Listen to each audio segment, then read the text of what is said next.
مدینہ مدینہ مدینہ مدینہ مدینہ۔ اللہ کے بہت بڑے ولی گزرے ہیں جن کا نام حضرت مالک بن دینار رحمۃ اللہ علیہ۔ کون؟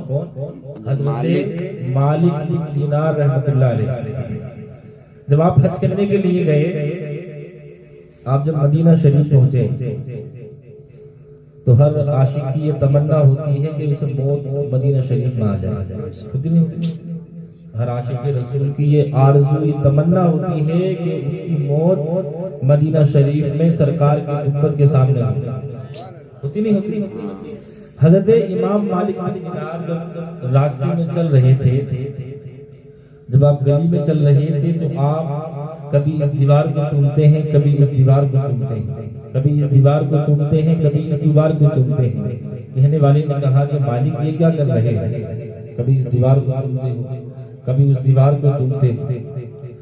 حضرت مالک بن دینار رحمۃ اللہ علیہ نے کہا یہ سرکار کا مقدس شہر ہے، نبی کا مقدس شہر ہے، کبھی ایسا ہوا ہوگا کہ ہمارے نبی اس راستے سے کبھی گزرے ہوں گے اور ان در و دیوار کو میرے آقا نے کبھی اپنی آنکھوں سے دیکھا ہوگا، اس لیے میں ان کا ادب کر رہا ہوں۔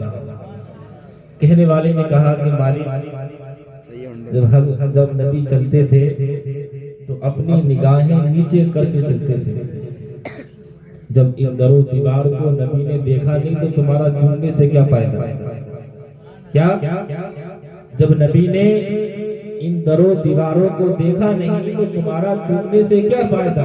اب حضرت مالک بن دینار کا عشق بولا۔ کیا بولا؟ عشق بولا۔ کیا بولا؟ کہ آپ نے سچ کہا کہ جو ہمارے نبی جب راستے پر چلتے تھے تو اپنی نگاہوں کو نیچے کر کے چلتے تھے، لیکن کبھی ایسا ہوا ہوگا ہوا کے کوئی جھونکے آئے ہوں گے اور میرے نبی کے جسم مبارک سے ٹکرا کر ان در و دیوار سے لگ گئے، اس لیے میں ان کا ادب کر رہا ہوں۔ شاعر نے بڑے پیارے انداز میں کہا کہ منور منور مدینے کے دن ہے، درخشاں درخشاں مدینے کی راتیں، منور منور مدینے کے دن ہے، درخشاں درخشاں مدینے کی راتیں، معطر معطر مدینے کی بستی، معطر معطر مدینے کی بستی، وہ جنت نہیں ہے تو پھر اور کیا ہے؟ معطر معطر مدینے کی بستی، وہ جنت نہیں ہے تو پھر اور کیا ہے؟